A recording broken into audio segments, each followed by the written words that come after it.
Please stay tuned for important disclosure information at the conclusion of this episode. Hi, and welcome to The Long View. I'm Amy Arnott, Portfolio Strategist for Morningstar. And I'm Christine Benz, Director of Personal Finance and Retirement Planning for Morningstar.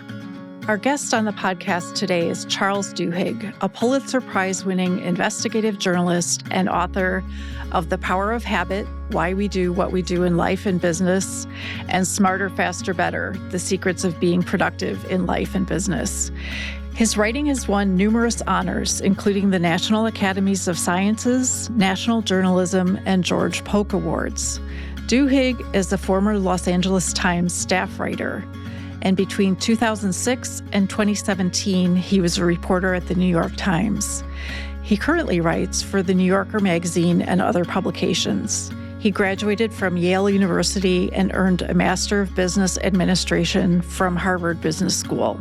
He's here today to discuss his most recent book, Supercommunicators: How to Unlock the Secret Language of Connection. Charles, welcome to The Long View. Thanks for having me on. So before we get into the book, can you tell us a bit about your earlier career after you got your MBA from Harvard?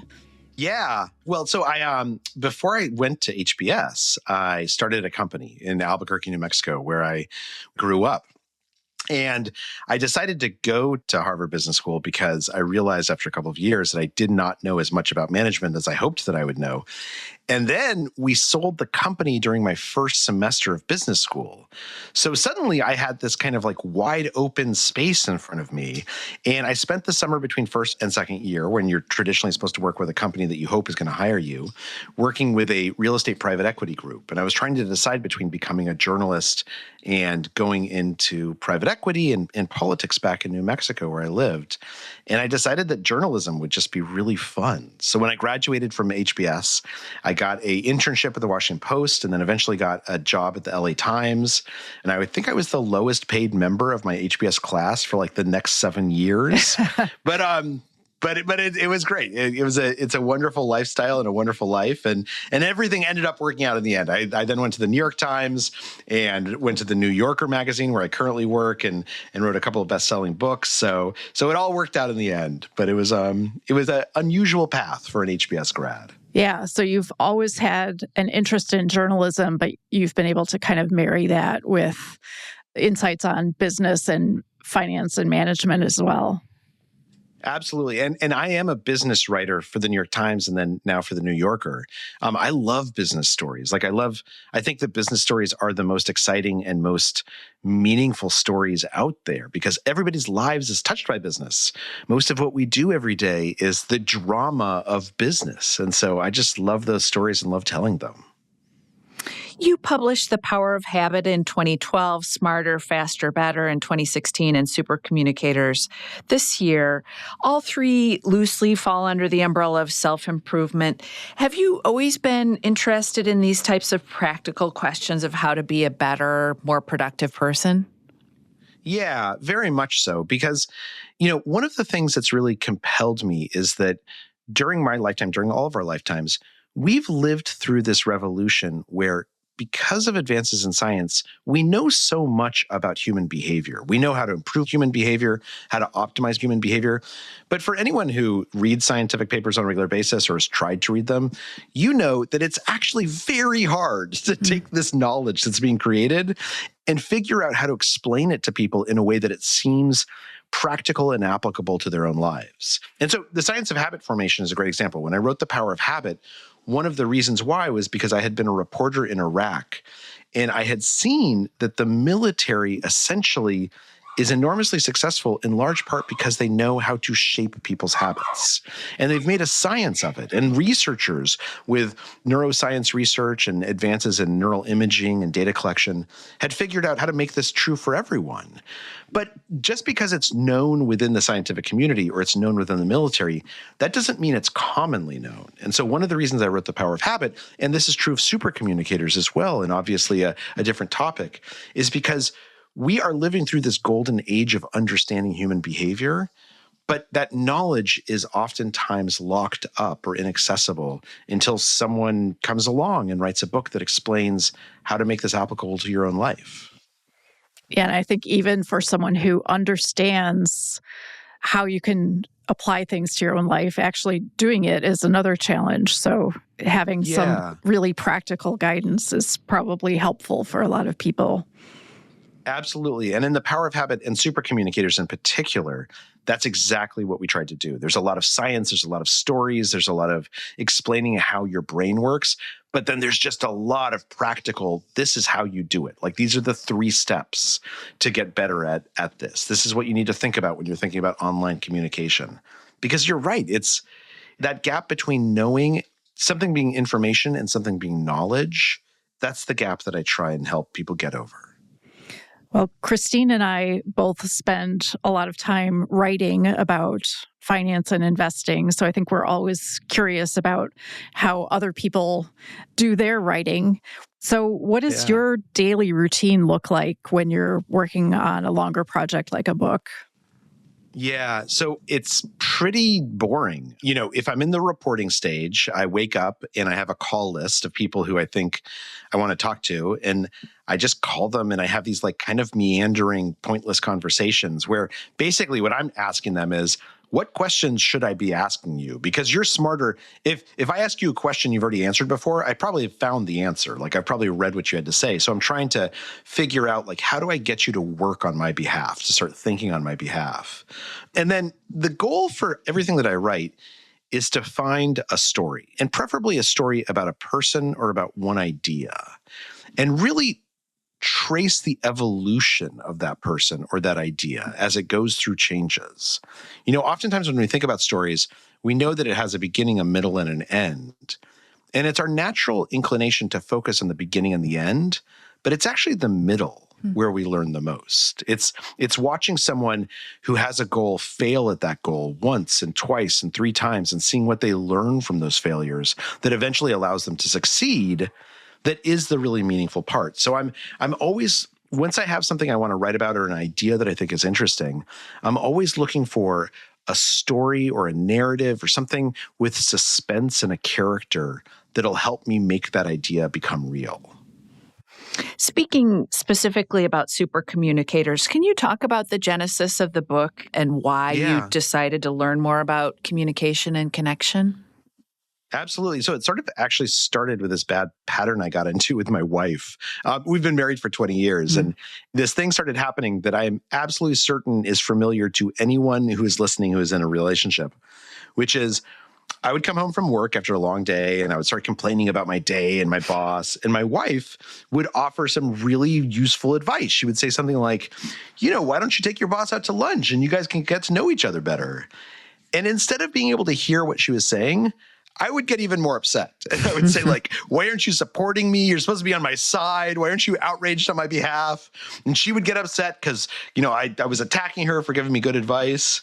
And so I went to all these researchers and I was like, look, I'm a professional communicator. This happens to me all the time. This happens in every relationship all the time. What is going on here? And what the researchers said is they said, well, actually, for the first time, we kind of have an answer because of all these advances and how we can study the neural activity of people as they speak. We see what's happening. And what's happening is when most of us go into a conversation, we assume that we're having a discussion about one thing, right? We're talking about my day, or we're talking about your financial plans if I'm coming in to you as my financial manager or advisor, or we're talking about where to go on vacation next week or next year. And they said, what's actually happening, though, is that every discussion is made up of multiple kinds of conversations. And in general, those conversations, they tend to fall into one of 3 buckets. There are these practical conversations, right, where we're making plans or solving problems. I'm coming up with a budget for you. I'm helping you figure out where to allocate your investments. That's a practical conversation. But then there's also emotional conversations. And in an emotional conversation, I don't want you to solve my emotions. I want you to empathize. And as everyone who's a financial advisor or thinks about money knows, oftentimes those clients come in and they think they want a practical conversation, but actually it's an emotional conversation because they're feeling anxious and they're feeling uncertain and they're feeling chagrined that they don't know everything they should know about money. So that's the second kind of conversation. And then the third kind of conversation is a social conversation, which is about how we relate to each other and how we relate to society. And what the researchers told me was they said, look, what we figured out is all 3 conversations are important and all 3 of them are legitimate. But if you aren't having the same kind of conversation at the same moment, it's really hard to hear each other and it's really hard to connect. Which, of course, is what was happening with me and my wife, right? I was having an emotional conversation. She was having a practical conversation. So we couldn't hear each other.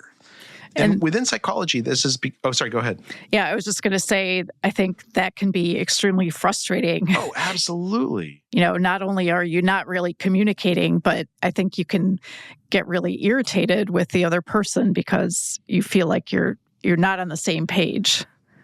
Yeah, and they're just trying to help, right? They're just saying, like, here's a solution to your problem, and you're saying, I don't want a solution. I want you to empathize and tell me that, like, it's okay to feel this way.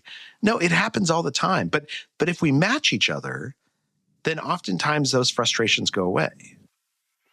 So you write that anyone can become a super communicator, but do you think that great communication comes more naturally to some people than others? This has actually been studied extensively, and the answer is no. There seems to be no personality characteristics that make you better or worse at communication. What does make a huge difference is whether you recognize the skills involved in communication and practice them. And it might be worth just defining what a super communicator is. And a really easy way to do that is to ask you guys a question, which is, if you were having a terrible day and you went home and you wanted to call someone who you know would make you feel better, do you know who you would call? Does that person pop into your mind? I think my default would be my husband, since he's there. Okay. Same. Right. Yeah.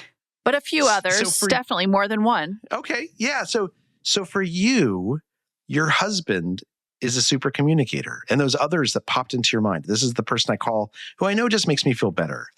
Those people for you are super communicators, and you are probably a super communicator back to them. We are all super communicators at various points in our lives and with certain people. But what's interesting is that there are some people who are consistent super communicators. They can have that kind of connection and that kind of conversation with anyone. And it's not because they're more charming or outgoing or an extrovert.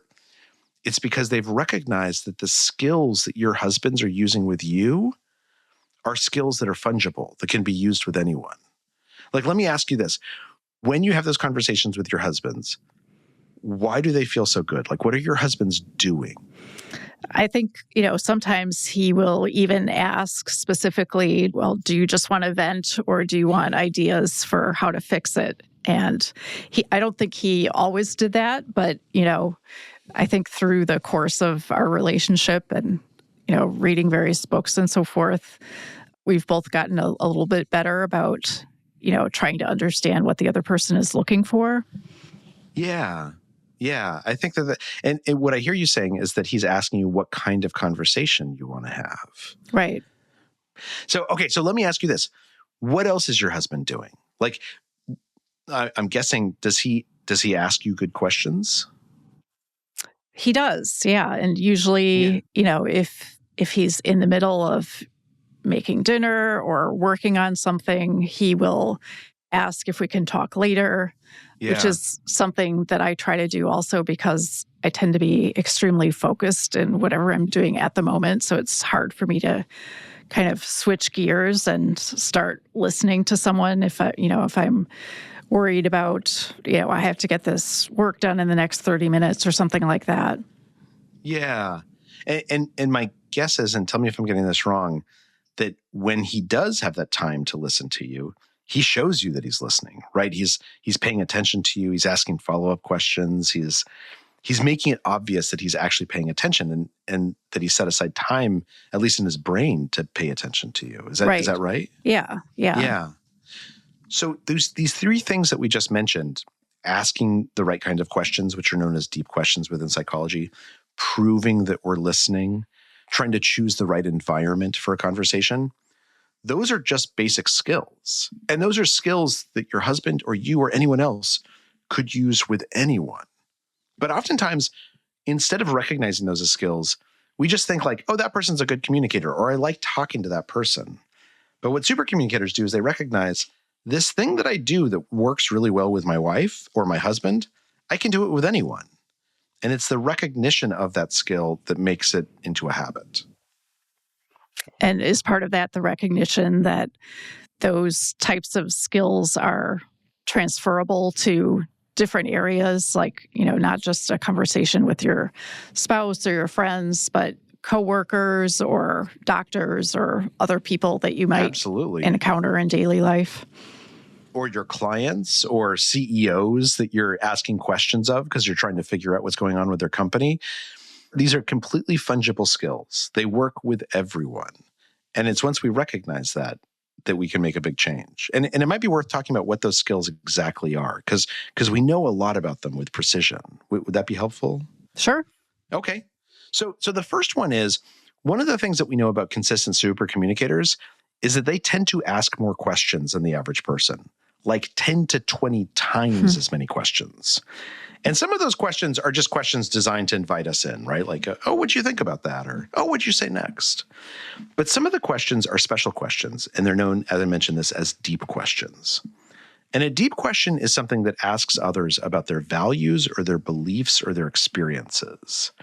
And that can sound a little intimidating, but it's actually very easy to do. So for instance, if you meet someone who's a doctor, the natural thing to ask is like, oh, where do you practice medicine?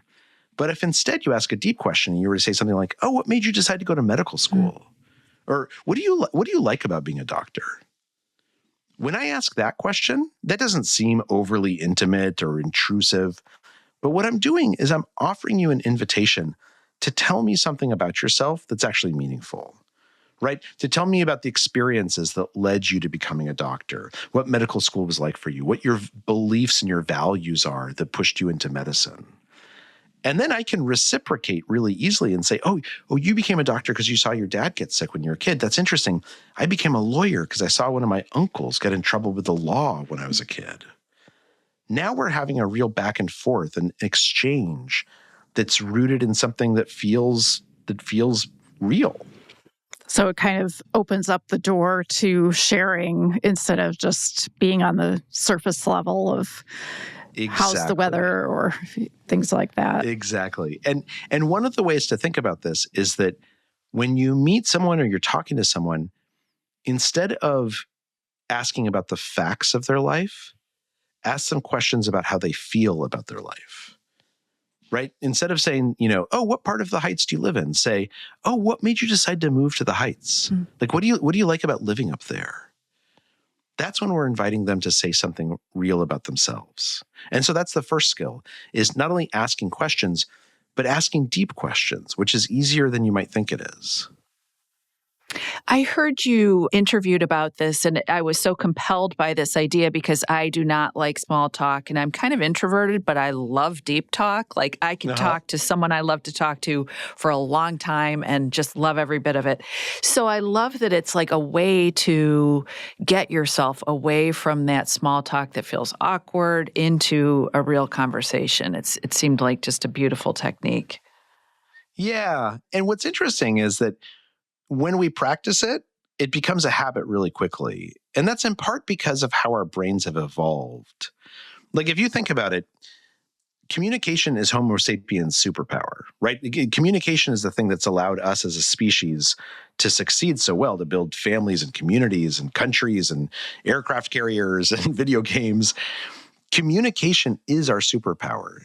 And as a result, our brains have evolved to be really good at communication. And so that means that when we recognize a skill and when we practice it a couple of times, it might feel a little awkward to practice it the first time or the second time, but usually by the third or fourth or fifth time, it's become a habit. It happens almost automatically. And that's what I love about these deep questions, is that once you start thinking in terms of like, I want to ask a deep question, what you'll find is within a week, you're doing it without even thinking about it. Mm-hmm. And that's when you get to have those real conversations. So when you talk about the 3 different kinds of conversations, is it helpful for friends or partners to kind of develop a routine or a ritual around having different types of conversations? I mean, I think what's really helpful is, particularly with friends and partners, is just asking. You sort of mentioned this before. Like, when I come home and I start complaining about my day, my wife will often say, do you want me to help you figure out a solution for this? Or do you just want to like complain? Like you just need to vent. And it's actually really nice when she asks me that. Because usually I hadn't thought about it in myself until that moment. And I say like, no, this isn't a big deal. I just want to get it off my chest. I just need to complain about it. And then if I complain for a little while, she might very well say, I hear what you're saying and I'm sorry you feel that way. Like, do you want to talk about solutions? Like, should we figure out like a plan? And what she's really saying is like, I want to invite you to move from an emotional conversation to a practical conversation. And again, that feels really good. And so when we talk about the rituals of communication that we have with friends and with family, and this is also true at work, right? With people that we talk to on a regular basis, one of the things that's really, really useful is to talk about communication.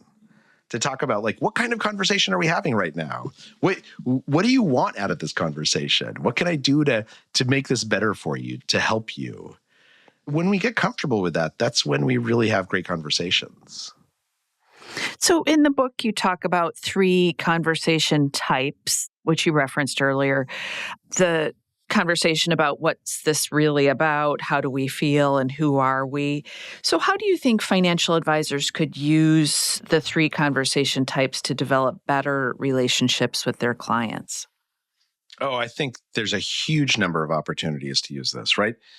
So there's a couple of stories in the book. There's a story about the CIA officer who's trying to recruit an overseas agent, and he's just terrible. Like he's just he's really bad at recruiting. This is his first job, and he can't figure it out. And there's this story about a doctor, a surgeon, who kept on telling his patients, I don't think you need surgery. And his patients would just insist on the surgery. And I think that's similar to what financial consultants and financial advisors face, which is oftentimes you have a client who comes in and you give them great advice, and it's just as if they cannot hear your advice, right? Or it seems like they're distracted, or you're not having the conversation with them that it seems like they want. And I think what often happens in those situations is that we go in assuming that they want a practical conversation. They came to me for advice. I'm going to give them advice on whether to get the surgery or not. I'm going to give them advice on what to do for retirement, how to structure their portfolio. And they're actually saying, I want advice. But actually, if we ask a couple questions, what we discover pretty quickly is they need to have an emotional conversation first. Because before they can have that practical conversation, before they can hear that advice, they need us to acknowledge their feelings and they need to voice their feelings. I'm feeling anxious because retirement's coming up and I'm not certain that I've saved enough and I don't know what my life is going to be like and I don't know if I'm going to be able to provide for my kids as they get older and help them buy a house. Or I'm feeling chagrined because it's embarrassing. We're supposed to know about money and the fact that I don't know some basic stuff. And I'm coming to you and asking you for advice. Like I want to prove to you first that I know what I'm talking about. I'm smart and we got to get that off the table before I can hear your advice. The more that advisors or surgeons or experts, the more that we have the ability to try and figure out what kind of conversation this person wants to have, the better we can serve them and the better we can get to the stuff that's really important. So the surgeon that I mentioned, what he found is that rather than giving people advice as soon as they came into his office, if he started the conversation by saying, he's a cancer surgeon, he works on prostate cancers. If he started the conversation by saying his first question was, tell me what this cancer diagnosis means to you. Oftentimes people would open up. And they would start talking about things like watching their parents get sick or being concerned about the financial impacts of getting sick or just concerned about the state of the world. What kind of world are we leaving for our children with climate change and everything? They would talk for 10 minutes without mentioning their cancer or medical questions or concerns about pain or questions about treatments, because they wanted to, first of all, have this emotional conversation. And when he matched them, when he would talk about his own father getting sick and what that meant for him and his family, then he was able to say, can we talk about some treatments that I might suggest? And the other person was ready to listen to them. So for financial advisors who are listening, I think one of the best things we can do is start that conversation by inviting folks to answer the broadest question possible, which is, when you came in today, what does this meeting mean to you? What are you hoping to walk away with? What is it that's keeping you up at night that I can help you with? because oftentimes the answers are going to surprise us. You also talk about the idea of adding new items to the table as a way of testing out how the other person might like the conversation to unfold. Yeah. Can you give us an example of how that might work? Yeah. So what often happens, particularly at the beginning of a conversation, is something that's known as a quiet negotiation. And a quiet negotiation is interesting because the goal of a quiet negotiation is not to win the negotiation. The goal of a quiet negotiation is to figure out what the other person wants. And sometimes they don't know what they want, or they don't know how to elucidate what they want. And the way that we get to that is by running little experiments. So take the financial advisors meeting, right? You come in and we're talking about, you come in and you say, I'm here to talk about my retirement. But it just doesn't seem like we're really the conversation just isn't moving forward. I bring something up and you don't seem to really click with it. And I might want to add something to the table and say, look, in addition to retirement, can I just ask you, what kind of legacy do you want to leave for your kids? When you think about how you want to help them as they get older and maybe inheritance. Okay, I'm going to add that to the table. I'm going to see if that resonates with you, because it might set off something where suddenly I see actually the big issue here is that you're worried that your retirement is going to drain the accounts and you won't have anything to leave for your kids, and leaving something for your kids is really important. Or I might ask you, tell me about how do you think about philanthropy? Is it important to you? Is it something that you've benefited from? Is it an important part of how you see your place in the world? And again, what I'm doing is I'm adding items to the table and I'm seeing if they spark anything within you. Now, someone might very well say, I give plenty of money to philanthropy. I don't really care about it that much. It's not something I need to think about. Okay, now I know. Now I know that is not part of the set of issues that you're thinking about. But when I add items to the table in a way that is open-ended, that says, basically, tell me what your thoughts are about X. Tell me what this diagnosis means to you. Tell me about how you think of yourself as a financial creature. What I'm really doing is I'm saying, tell me what you want from this conversation. And that's really powerful. And it seems like it might be hard for people to do that, especially if it's someone like a doctor or a financial advisor who is an expert and has, probably ideas in mind for what that person needs in their particular situation. But it sounds like you need to sort of take a step back, and before presenting a solution based on your knowledge, just making sure you understand what the other person is really looking for from the conversation. That's exactly right. And I think that's what the best advisors do, right? The best advisors aren't the best advisors because their advice is so good. Their advice is good, but advice is something you can get from anyone.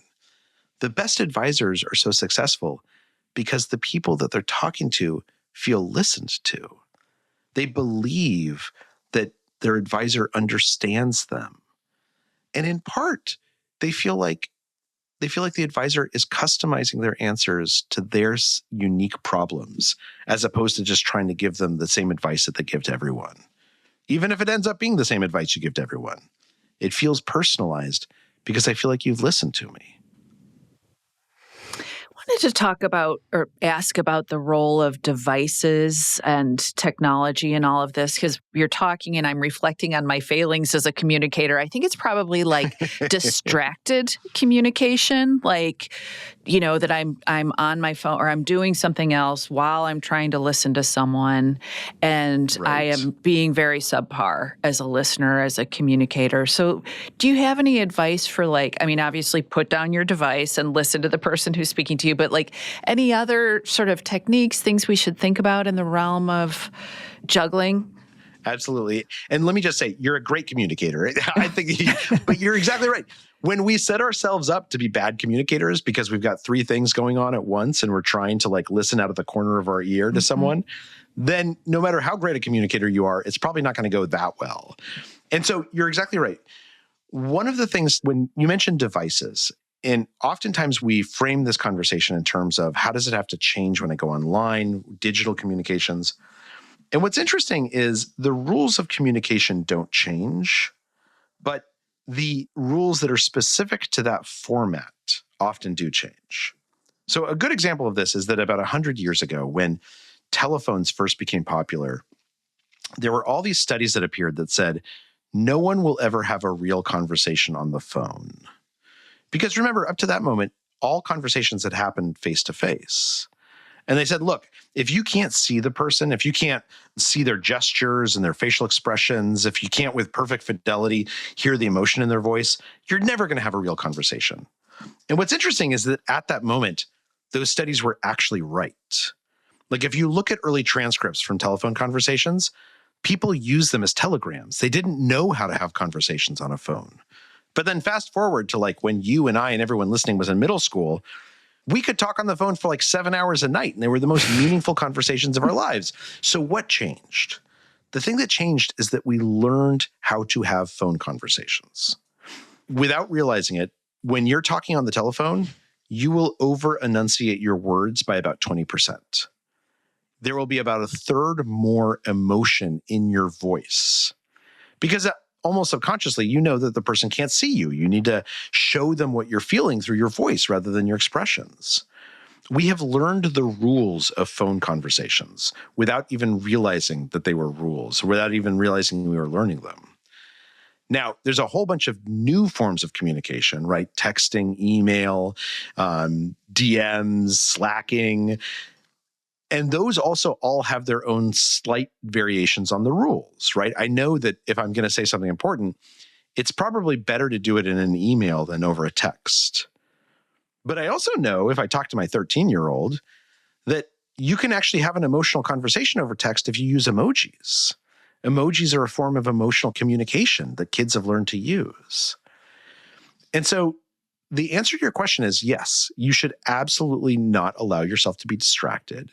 If you're going to have a serious conversation, you should set aside some time and a place to do that. Much as your husband said, let's put this off until I'm done cooking dinner. But equally, you should figure out what form of conversation is best for this particular topic. If it's something kind of easy and fun, text works. If it's something serious and meaningful, maybe I want to do it by phone, or maybe I at least want to send an email. When we get into trouble is when we forget to remind ourselves of those rules that we're aware of. So if we go back to the 3 different kinds of conversation, you mentioned in the book, the how do we feel conversation is the most important conversation to have. Can you expand on that a little bit? Yeah, well, I think it's not necessarily the most important conversation as much as it's an acknowledgement that emotions shape all of our conversations, whether we want to admit it or not, whether we're aware of them or not. Again, a conversation about finances is a great example, right? Anytime people are talking about their own finances, anytime I'm talking about finances with my wife, there are lots of emotions underneath the surface, right? Some of those are happy emotions. I can't believe that things have turned out so well and we get to take these nice vacations. There's negative emotions. Like I'm kind of worried that this vacation is too nice and a year from now we're going to regret taking it. There are emotions that shape every conversation, particularly financial conversations. And oftentimes it's our instinct to pretend that those emotions don't exist. But the problem is what happens is that they leak out in other ways. Right? I bring something up and suddenly you get more upset than I expected you to get about some proposal for the budget.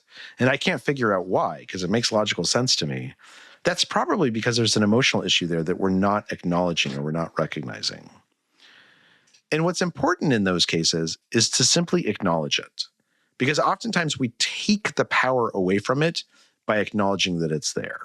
One of the ways to do this, particularly in conversations that are conflict conversations where we disagree about something or we're talking about something that's challenging, like our finances, is a technique known as looping for understanding.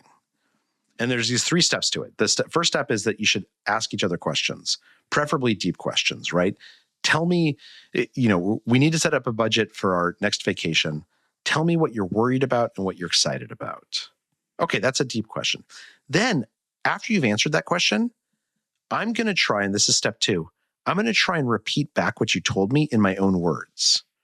I'm going to show you that I've been listening to you, but more importantly, I'm going to show you that I've been processing it, I've been thinking. And then the third step is, and this is the step we usually forget, I'm going to ask you if I got it right. Because one of two things is going to happen. The first is you're going to say, no, you didn't understand what I was saying, and that's useful to know.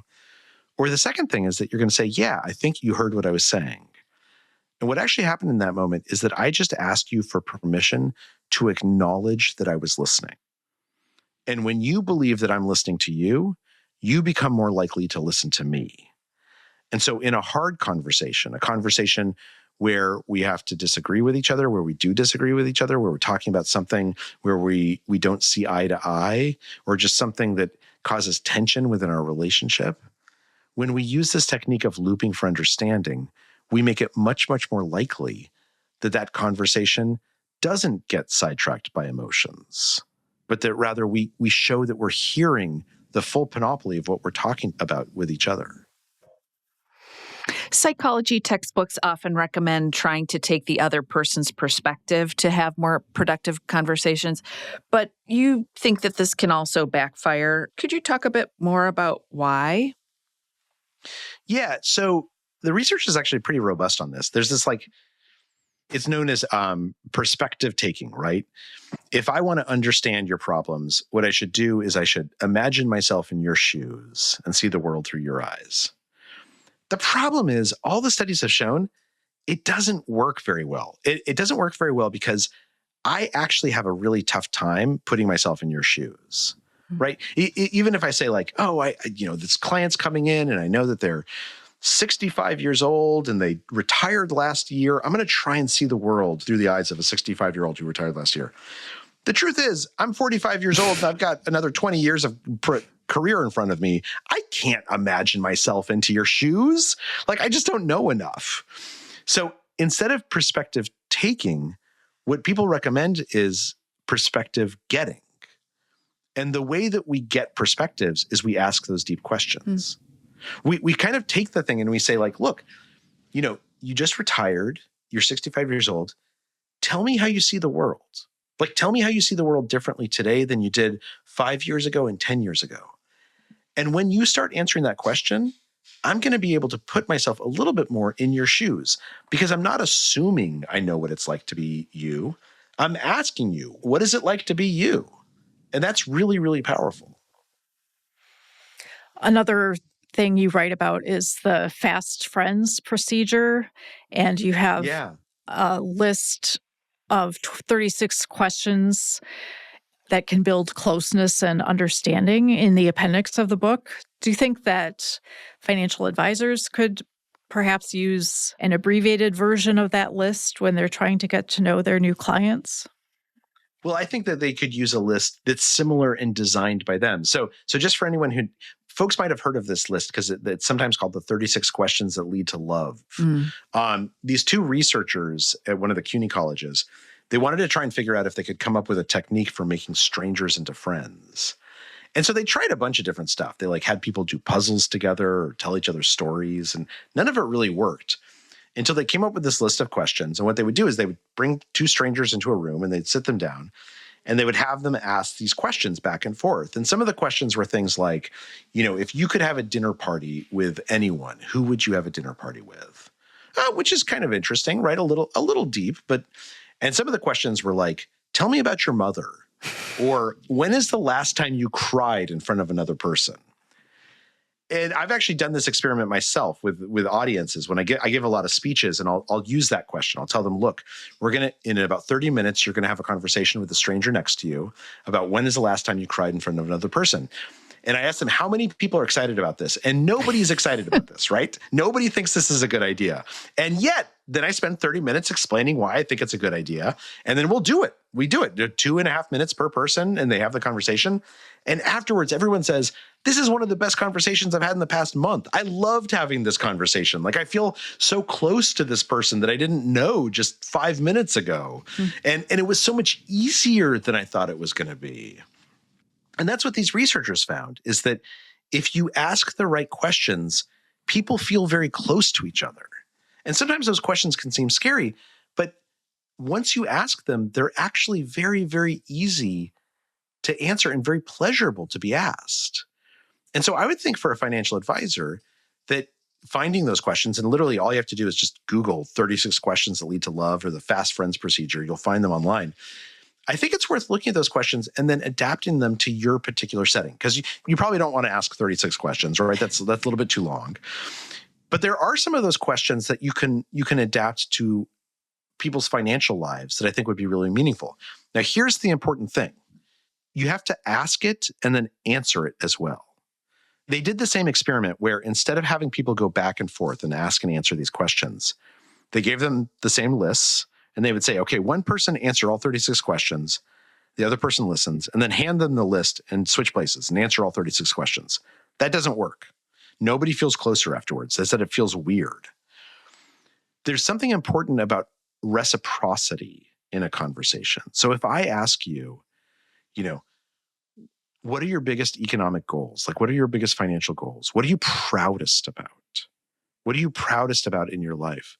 And you answer that question in a meaningful way, I should at least try and reciprocate that. And that might be by asking follow-up questions, or that might be by saying something like, you mentioned that your kids are your proudest accomplishment. I feel the exact same way. Like, I have 2 boys that are teenagers, and I feel like they are the best thing I've ever done. When we reciprocate someone's emotions, someone's authenticity, someone's vulnerability, that's when we feel close to each other. And so as a financial advisor, I think it'd be great to get those questions and adapt them to your use, but also to remember that a real relationship is a two-way street. And if someone's sharing things about themselves, then oftentimes you should share things about yourself.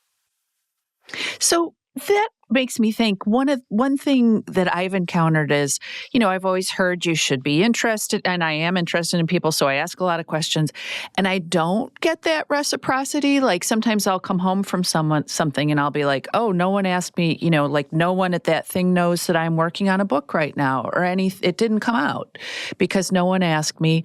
So people will just keep answering your questions and not turn it. What do you do in that situation where you don't feel very seen? You've been asking a lot of questions, but nobody seems to really care where you're coming from. Well, usually in those situations, it's not that they don't care. It's that they're not as well trained as you are at asking questions. And in those situations, what you can do is you can just answer your own questions, right? If I ask you, like, why did you decide to become a doctor? And you answer that question, I say, oh, that's interesting. I decided to become a lawyer because X. Mm-hmm. That feels pretty graceful, right? That doesn't feel like I'm suddenly like trying to force something on you. This is the awesome thing about deep questions, is that not only do they invite the other person to say something meaningful, it makes it very easy to answer your own question and reciprocate that way. Now, sometimes though, we're in a situation where like the other person just isn't doing any work. Like, I actually know a couple of people like this, right? You like ask them a question, they answer it, and then they just go silent. And it's like, okay, now I need to ask you another question. There's a bunch of things you can do, right? In those situations, what I often do is if I asked 3 or 4 questions and you haven't asked a question back, I often say something like, oh man, I've been asking you so many questions. I don't mean to dominate the conversation. You probably have some questions for me. I want to give you a chance to ask me some questions. And what you'll find is that they actually have lots of questions for you. They're just more socially awkward than you are. They kind of need to be given an invitation or permission to ask those questions. But there's a really graceful way of doing that. In fact, there's a graceful way for almost all conversational dilemmas that we encounter. Another one that comes up a lot is that people will say, I'm really anxious about having conversations at like a party because I don't know how to end them. I don't know how to like walk away without it feeling like weird and awkward. And actually, there's a fantastic technique for that, which is if you feel like it's time to walk away, like you want to wrap up the conversation, to say, look, I got to go refresh my drink, or I want to let you play host. But before I let you go, let me just ask you one other thing. Because when you're doing that, and then ask some stupid question and they'll answer it in like 15 seconds, what you're really doing is you're saying, look, we both need to have conversations with other people, but I want to make this easy for you. And I want to signal to you that I like you, that I connect with you, that you're so interesting that I can't possibly let you get away without asking you one more thing. Oftentimes in a conversation, what's hard is the anxiety we bring to it. And the more that we make it comfortable by saying to someone, hey, do you have any questions for me? Or I want to let you go, but I have one more question for you. The more that we are showing them, this is how I want to connect with you. And everyone loves for someone to say, I want to connect with you. So, related to that issue of anxiety, I think this often comes up, if you're talking to someone who is going through a serious illness or has lost a family member. You gave the example in your book of when your dad passed away. Yeah. A lot of people expressed their condolences, but didn't ask you about what he was like. And I'm guessing that's because maybe they didn't want to bring up painful emotions for you, or they were afraid of saying the wrong thing. Do you have any suggestions for getting around those types of issues if you're trying to connect with Absolutely. people, with someone, but are worried about saying the wrong thing? Well, let me ask you guys. So I imagine you guys have experienced losses in your life or sad moments. When those happened, how did people react when it was something that they knew about? You mentioned, oh, my father passed away recently, or I have a kid who's sick and they're in the hospital right now. How do people usually react? Platitudes. Yeah. Now, what about your best friends? How do your best friends react? So related to losing I guess one of my parents, I've lost both my parents, but the best thing anyone said to me was, you were a great daughter. And that was like a way to say, I saw what you did for your mom and dad. It was like, it meant everything to me. And so much better than saying, sorry for your loss. Like, it wasn't generic. It was like, you get me. It was real. Yeah. Now, and that's probably someone who saw you be a good daughter, right? Like it wasn't like they were just sort of saying this because it's polite. It was something that actually was true that they had seen you do. Is that right? Exactly. Yeah. Or, they knew our story, and yeah. Yeah. I think that when we talk to a good friend about loss, what they often do is they say, I see you, right? I see that you're going through this thing. And that doesn't mean that like I can solve it for you or that the pain's going to go away, but being seen feels really meaningful. Sometimes if you do meet someone and they mention that last week I was at my father's funeral, one of the best things that we can do is to say, oh, I'm so sorry. Like, what was your dad like? Mm-hmm. Right. And what's important there is that's an invitation. It's not a mandate. I'm not saying like, was your dad a good dad? Right. I'm not forcing you to share something with me, but I'm saying, what was your dad like? And I'm opening up a possibility that if you do want to share what he was like, you can share that with me, or you could just say, he was really a wonderful guy. I'm really glad he was in my life. And that I've seen you. That I've seen that you're going through something, and I've acknowledged it. And that feels really meaningful. And again, it's more open-ended. So you're not just saying something like, oh, you must feel terrible. I'm so sorry. Exactly. Which is kind of assuming that exactly how the other person feels. Right. Or saying something like, what did he die of? Right. like which can feel like you're being curious, but actually like it's a mandate for the other person as opposed to an invitation.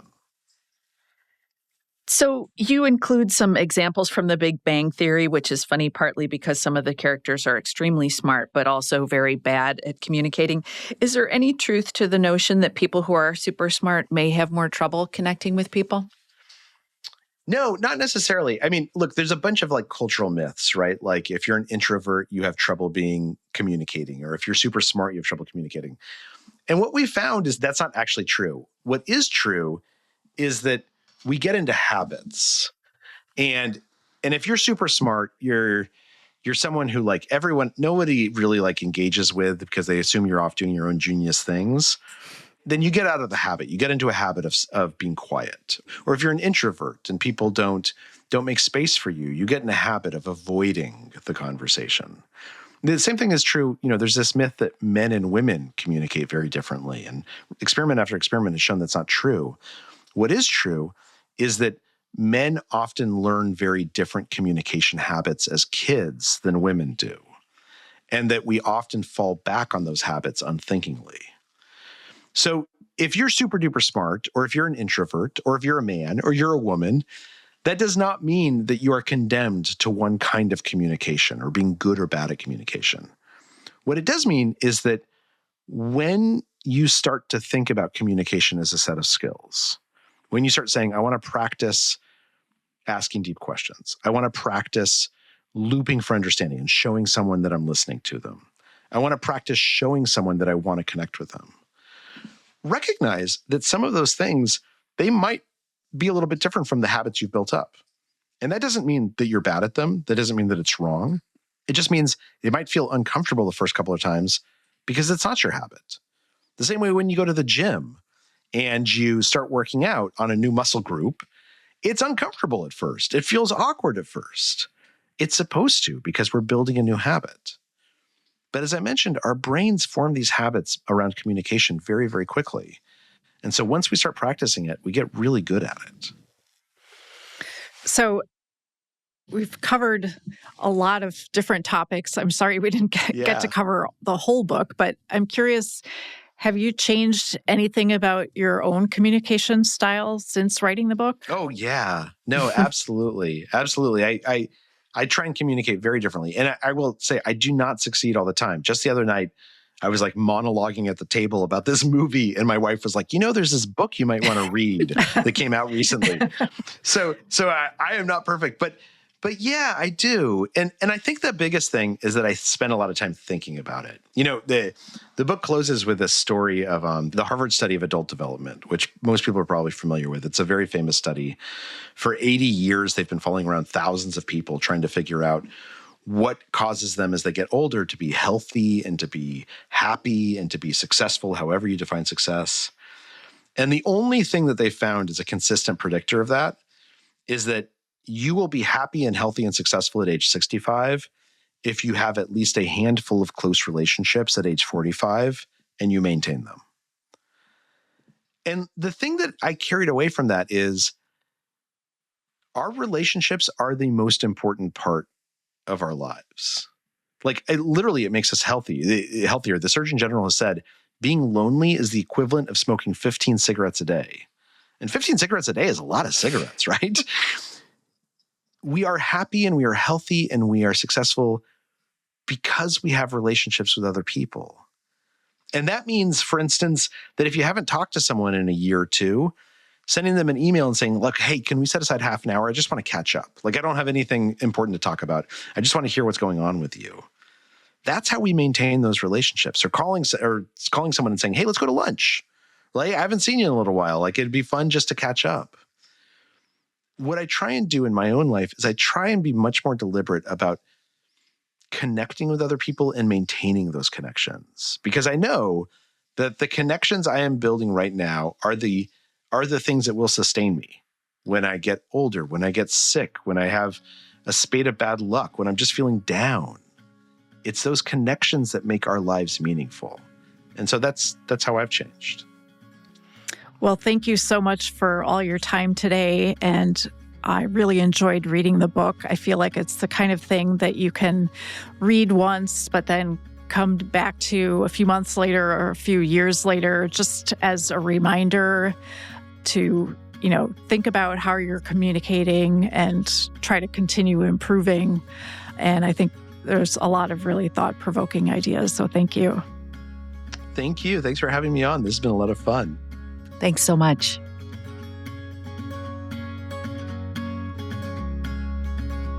Thank you for joining us on The Long View. If you could, please take a moment to subscribe to and rate the podcast on Apple, Spotify, or wherever you get your podcasts. You could follow me on social media at Amy Arnott on LinkedIn. And at Christine_Benz on X or Christine Benz on LinkedIn. George Cassidy is our engineer for the podcast, and Carrie Gretschek produces the show notes each week. Finally, we'd love to get your feedback. If you have a comment or a guest idea, please email us at thelongview@morningstar.com. Until next time, thanks for joining us.